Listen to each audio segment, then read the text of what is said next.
گلگت بلتستان کے انتہائی خوبصورت علاقے اپر گاکوش کا تاریخی قلعہ شکار، جو خستہ حالی کے باوجود سیاحوں کی توجہ حاصل کرنے کی بھرپور کشش رکھتا ہے۔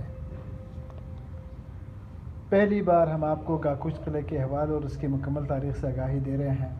پسند آئے تو ہمارے چینل کو سبسکرائب کر کے حوصلہ افزائی کرنا نہ بھولیے گا۔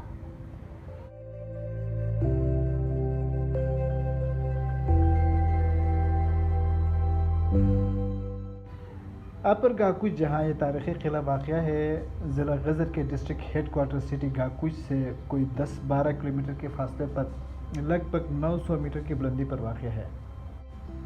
گاکوش سٹی سے اپر گاکوش تک اونچائی کی طرف بل کھاتی سڑک پر سفر کسی ایڈونچر سے کم نہیں لگتا۔ کوئی 30 یا 40 منٹ کے ڈرائیو کے بعد سڑک کے نیچے پولو گراؤنڈ ہے، جس کے عقب میں یہ تاریخی قلعہ براجمان ہے۔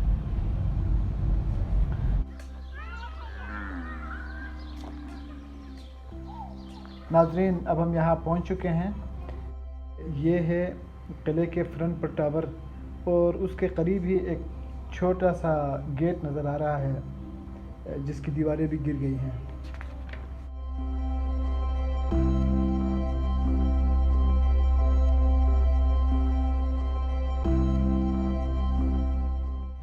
آئیے ہم آپ کو اندرونی مناظر دکھاتے ہیں۔ قلعے کا ایک حصہ ٹاور اور دوسرا عمارت پر مشتمل ہے۔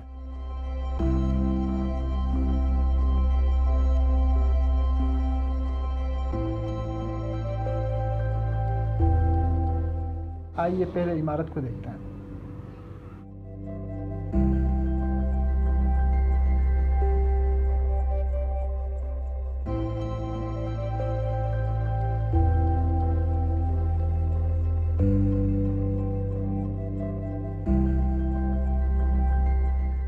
یہ قلعے کا مرکزی ہال ہے، جس کے برآمدے کی چھت اور فرش دونوں لکڑی کے بنائے گئے ہیں۔ غالباً یہ اپنی اصلی حالت میں موجود ہے۔ کچھ اضافی کام بھی بعد میں کیا گیا ہے۔ یہ ہال عبادت گاہ کے طور پر بھی استعمال ہوتا رہا ہے۔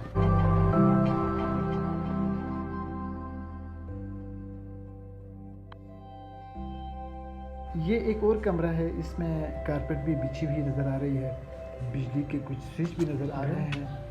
دیکھو، سوئچ لگا ہے، لائٹ کا سوئچ۔ قلعے کے دوسرے حصے میں ٹاور ہے، جس میں لکڑی کی سیڑھیاں چڑھنے کے بعد داخل ہوا جا سکتا ہے، مگر یہاں بھی تالے لگے ہوئے ہیں۔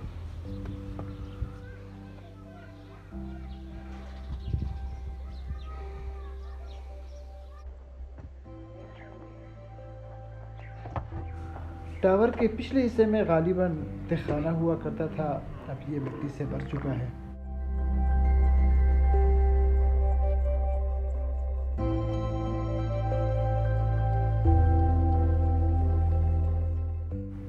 ٹاور کی سیڑھی سے ارد گرد کا نظارہ بھی کیا جا سکتا ہے۔ یہاں سے کچھ فاصلے پر پہاڑی نظر آ رہی ہے۔ کہا جاتا ہے کہ وہاں سیکیورٹی چوکی ہوا کرتی تھی، جہاں سے ارد گرد پر نظر رکھی جاتی تھی۔ دور سے کسی قسم کی مشکوک نقل و حرکت نظر آئے تو یہاں آگ لگا دی جاتی تھی، تاکہ شعلے دے کر قلعے کے اندر سیکیورٹی الرٹ کی جا سکے۔ قلعے کے پچھلے حصے میں ایک چٹان ہے، جس پر چیک پوسٹ کے باقیات بھی واضح نظر آ رہے ہیں۔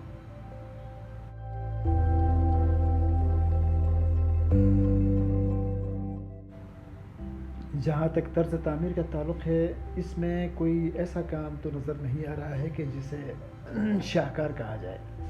البتہ اس لحاظ سے منفرد ہے کہ پتھر، مٹی اور لکڑی سے بنی دیواریں کم از کم 500 سال کے بعد بھی قائم ہیں۔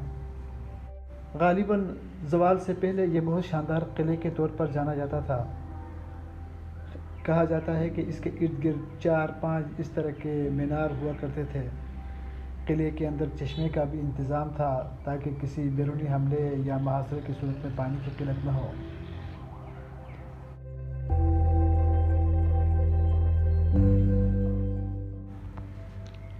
گاکوش قلعے کی تعمیر کب ہوئی، اس حوالے سے کوئی مستند دستاویز دستیاب نہ ہو سکی۔ البتہ مقامی ولیج کمیٹی کے رکن راجہ میرباز صاحب، جو کہ سابقہ وارثین میں شامل ہیں، ان کا کہنا ہے کہ اس کی تعمیر 1333 میں ہوئی تھی۔ یہ قلعہ غالباً گلگت کے ترخانے راجوں کے تصرف کے دوران تعمیر کیا گیا تھا۔ 17ویں صدی کے وسط میں یاسین کے راجہ خوشوقت یا کہ شاہ بادشاہ اور چترال کے راجہ سنگ علی دیوم نے پیش قدمی کر کے پنیال سے ترخانے راجہ خاقان مرزا کے والی موسمی وزیر بے کو بے دخل کر دیا تھا،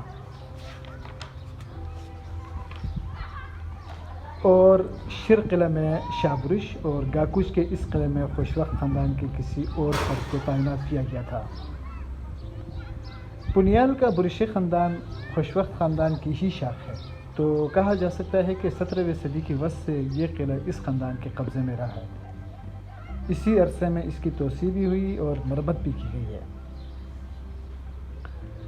یہ قلعہ مشہور فاتح راجہ سلیمان شاہ اور راجہ گورمان کے زیر استعمال بھی رہا ہے۔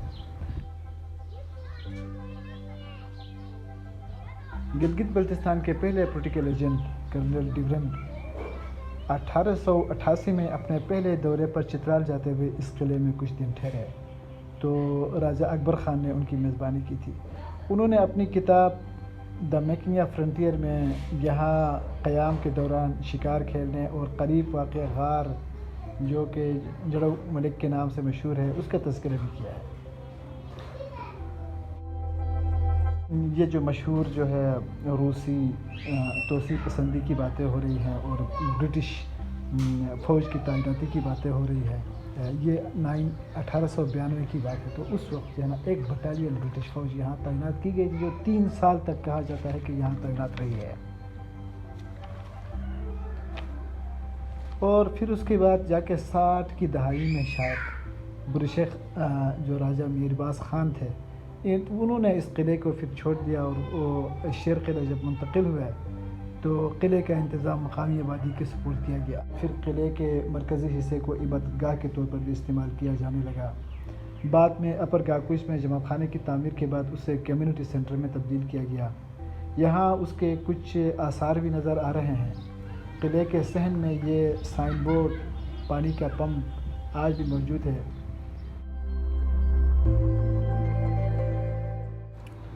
کچھ عرصے قبل ایک CSP نے اس کی مرمت اور تزئین و آرائش کے لیے فنڈ بھی منظور کیا تھا، لیکن مقامی ولیج کمیٹی شاید اس سے استفادہ نہ کر سکی، اور اب یہ قلعہ بند پڑا ہوا ہے اور دروازوں پر تالے لگے ہوئے ہیں، حالانکہ یہ اپنے لوکیشن کے لحاظ سے سیاحوں کے لیے بھرپور کشش رکھتا ہے۔